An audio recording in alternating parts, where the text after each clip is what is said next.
All right, everyone. I'm here with Christopher Sparks. He is the translator of the Keys of the Kingdom Bible, which I believe is the best translation there is. He's also an author of such books like Searching for Hell.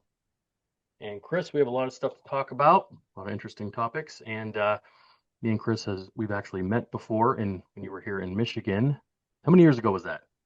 2 years That ago? was in November 2024, so it was 18 months ago.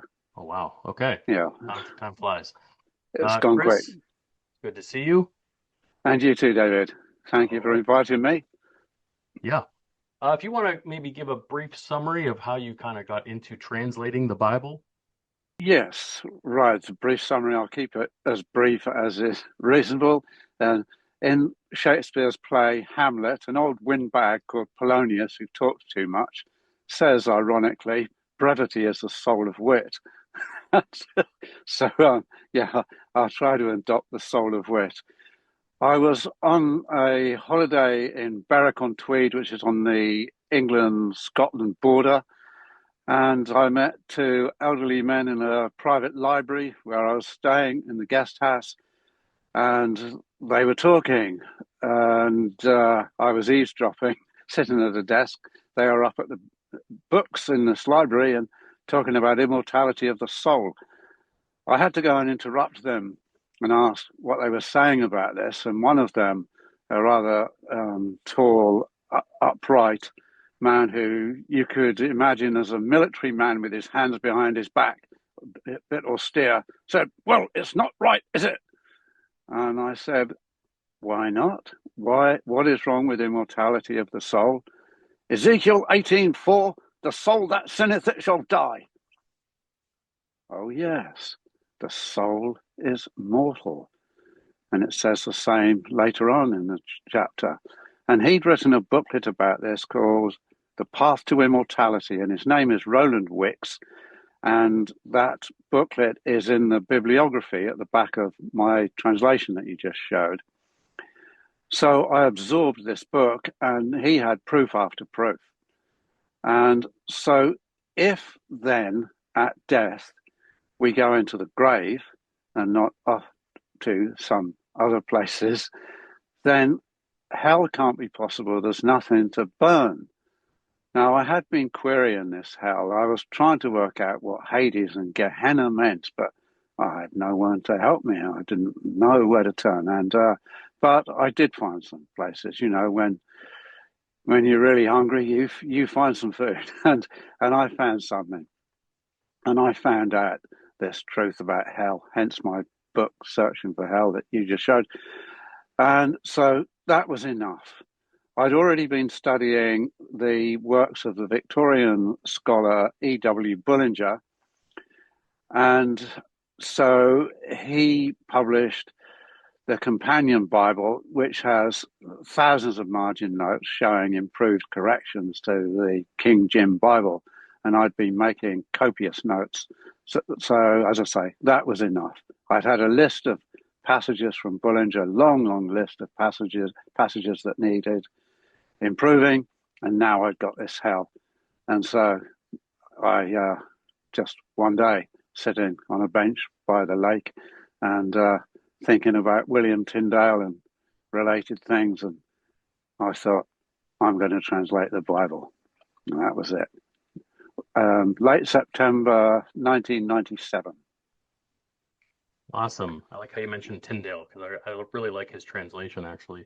Um, well, Chris, we know we've been lied to about many things in our lives with politics, Yes, cosmology, science, health. We've been lied to. We've been yes, deceived with just about everything. So it's, I mean, it's not a surprise to think that we may have been deceived about certain things when it comes to the Bible. And I don't mean that I think the Bible is contradictory. I mean that we've been deceived with things regarding tradition and things like that, that man has kind of created from passages in the Bible. And yes, one of such things is Lucifer. And I think we should get yes. right into that because Lucifer in Isaiah 14, 12 through 15, where it's mentioned, is not what we think it is it? Not at all. No, I totally agree with you. I've been lied to about many things. Well, most things. And so I liken this age, this whole eon, to Jesus and the Pharisees. You know, the Pharisees, what they, Sadducees, what they were teaching, this was the mainstream religion, the temple worship. And that's why Jesus said, no stone will be left on stone. The whole thing had got to be knocked down. They hated what he was saying. And so they killed him for it. And they thought that would be the end of it, of course, because it wasn't. And so mainstream religion, it's exactly the same. It survived. It arose in a new form. And this popular Christianity. It's the same mainstream religion in a popular form. And so the translations have been doctored by doctors of the law to make it palatable to what they believe. And one of those things that they believe is a creature or monster called Lucifer, isn't it? Yes, It's yes, so let's go over that. What when they mention Lucifer in Isaiah falling from heaven, what is that? yeah. Right. Well, first of all, let's summarize this belief in this monster. He's supposed to be stoking the fires of hell, inviting new entrants. He's supposed to be tempting every person in the world. So you in Ohio, me down here in East Hampshire, and anybody else down in Brisbane, and anyone in Durban, all at the same time. And then he's apparently running the banks and he's running the politics. He's running false teachings in churches. He's running other religions. And he's doing all these things. Well, this is fiction, isn't it? It's nonsense. He's more powerful than Father Christmas. Father Christmas only works one day a year. He goes around the world delivering presents to every child. But frankly, I find that more believable than that Satan, this fiction monster, is doing all those things. Right now, that's the preview. How can you believe that that thing exists? Well, many people would like to say, but Sparks, it's in the Bible. But what is the Bible? You know, in about, oh, I'd say around about 1990, I was standing in my kitchen and I questioned myself. I do this, you know, interrogate yourself and check your own integrity. Sparks, what do you believe? I said to myself, or some such words. And I said to myself, I believe in the original manuscripts of the prophets and apostles. Now, that was around 1990. Now, I would add to that the original writings of the prophets and the apostles correctly translated. That's what I've learned in the 36 years since then, if it was 1990. And so, can we depend on these translations? When, for example, in John 1:3, the verb egeneto, they get right everywhere else in the King James, but in John 1:3, they put it as were made and made. It's nothing like it. It means it has come to pass. So if they can do that dodge, you know, you've been lied to about one thing, you start questioning, you know, your friendship. This guy lied to me. And what else has he lied about? Well, Lucifer. So I wrote down some notes this afternoon about this, and I keep constant notebooks and have been doing this since 1980. I've been keeping notebooks. So, first of all, the passage clearly says in Isaiah 14, verse 4, it's about the king of Babylon. So if you get a postcard from me and I might refer to myself as, say, Sparksy, one of my nicknames, and then I sign it, you know, Loving Christ Chris. Aha, two different names. Who's this other one? Well, this is what's going on. King of Babylon, the whole passage going back to chapter 13 is about the king of Babylon. And so it starts at chapter 13, verse 1, and ends at 14:23. And 13, verse 6 talks about a shattering from Shaddai. So bit of alliteration there, that this attack is against Jacob, against Israel, or well, it's against Judah, is going to come from Babylon, this shattering from Shaddai. And there's a related passage in Jeremiah 51, 53 to 57. It refers directly to, well, it's a parallel passage, and it's about vengeance against the king of Babylon. In the beginning of Jeremiah, talks about a boiling pot coming from the north. Well, that's Babylon. And at the end of Jeremiah, he talks about vengeance against Babylon.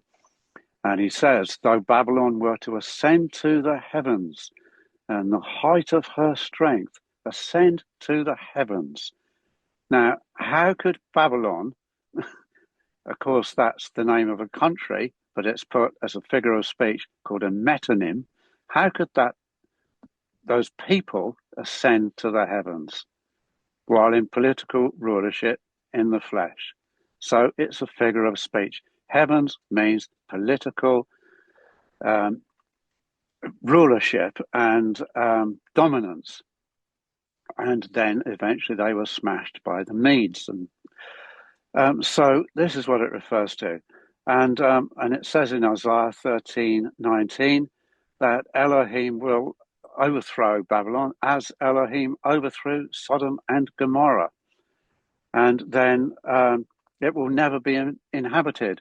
When I was at college, there was a young woman in my class had been to Babylon, and she brought in some photographs.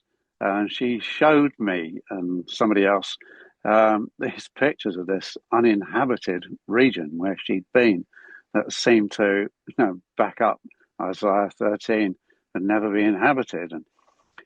And then it starts in chapter 14 to get to our passage, verse 11. Now you'll go down to the grave. And it's weakly translated in the King Jim and others. First of all, the King Jim has hell, grave, and hell, all for the same word. Well, make up your mind. But their habit was to split it down the middle when they wanted to pump their hell doctrine. And so 14 verse 11, down goes to the grave your pomp. That's it in the King James, Keys of the Kingdom Bible. Down goes to the grave your pomp. It's Shakespearean, dramatic. You can imagine a Shakespearean actor. Down goes to the grave your pomp to the sound of your harps. So going down to the grave, having thought that they could ascend to the heavens, political rulership. No, they're not going to ascend to eternal political rulership. They're going to die. They're going to be killed. And then comes to verse 12, then this Lucifer, son of the morning. Well, I'll have everyone know that Lucifer is Latin for the morning star, Venus. And it's from two Latin words, looks like light, and fere, meaning to bear, to light bearer, light carrier, and son of the morning. So it's all astral imagery of falling stars. That's what Isaiah is saying. You're like a falling star.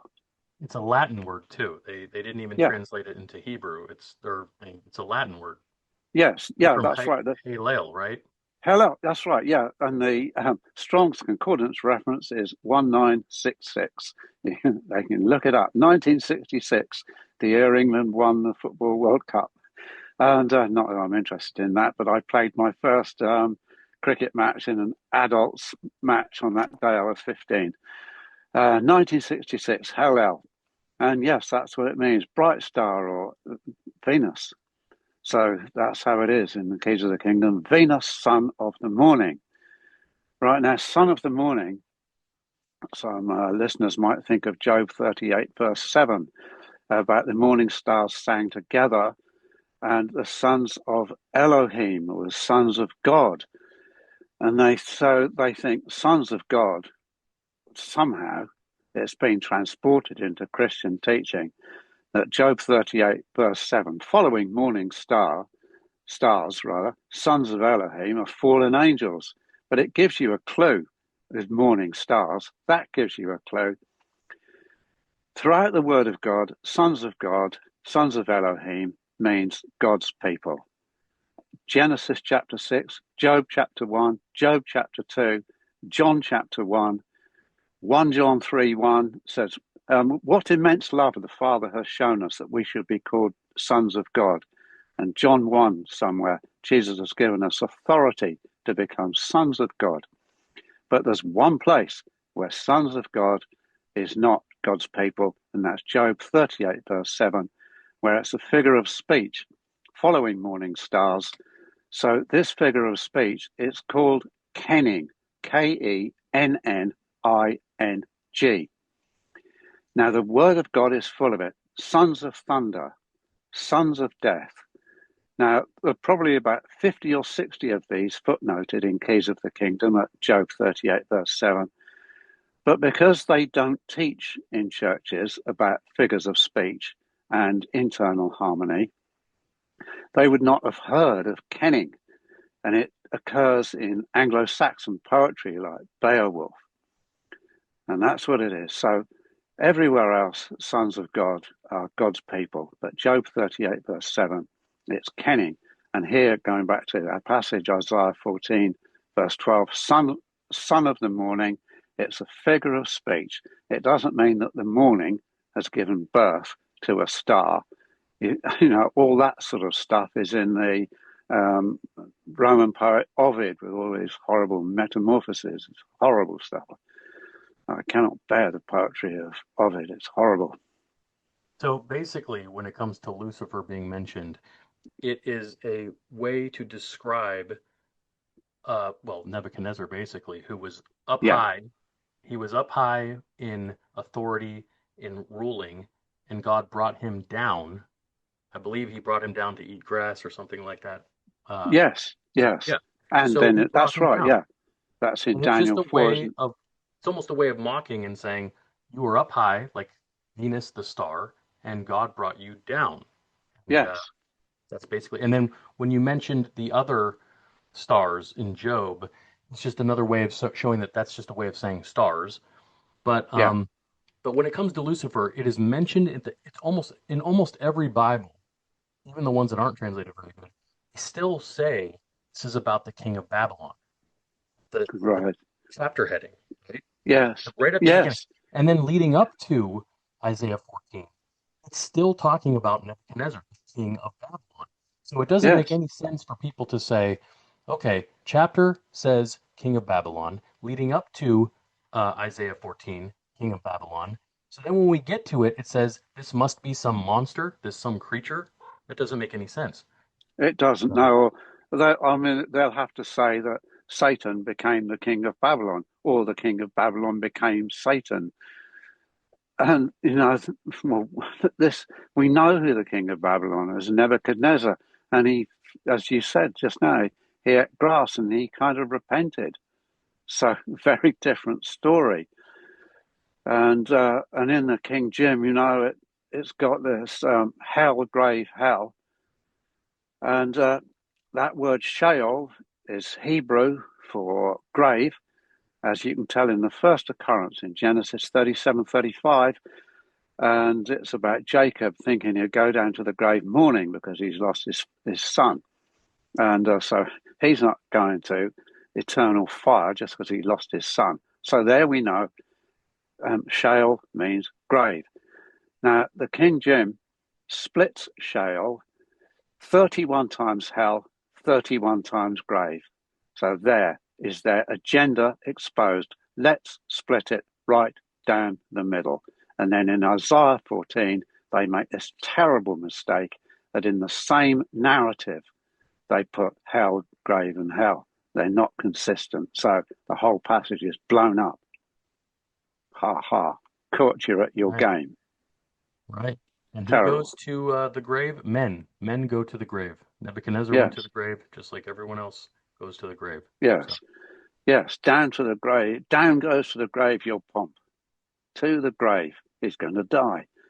You're not going to ascend to eternal political rulership. You're going to die, man. well, And these I bet he people did. I bet Yeah, he did. exactly. Yeah, he sure did. Yes. The Yeah. the problem is people amalgamate these words like Satan, Lucifer, devil, serpent, all into one thing. But that's not the case. And people need to know what these words mean. Like again, Lucifer means Venus, means morning star. Yes. It's not the Yes. name of Light someone. bearer. It's not the name Yeah, of it's not the someone, and it's name. not the title of anyone either. It's just a No. way of describing Venus. And so, same with Satan. Let's talk about that. How it was Yes. wasn't Yeah. uh, Yeah. So Venus is the name of a star given metaphorically by figure of speech to, as you say, Nebuchadnezzar. to show that he fell from authority or rulership. God brought him down. It said he was God. Yes. The And sun. that bringing down, fallen from the heavens, hurled from the heavens, hurled to the ground. I mean, we use this in English. You know, that Derek needs bringing down to earth. It's an English figure of speech as well. We probably got it from the Bible, from the Hebrew and Greek. Needs bringing down to earth, needs bringing down to the ground, needs cutting down. Well, the Bible uses this. It's in Revelation 12, is a big one. That's right. We use figures of speech in English. I don't know why people don't realize that it's used in the Bible throughout the entire Bible, figures of speech.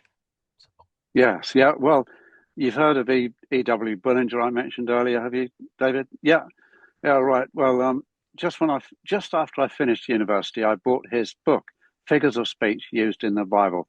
I wished I'd had it when I was at university because I asked two lecturers what is the difference between metonym and synecdoche, and neither of them knew. One said, I don't know, go and ask Professor Duncan, and I did, and he said, he thought about it and he said they're the same, but they're not.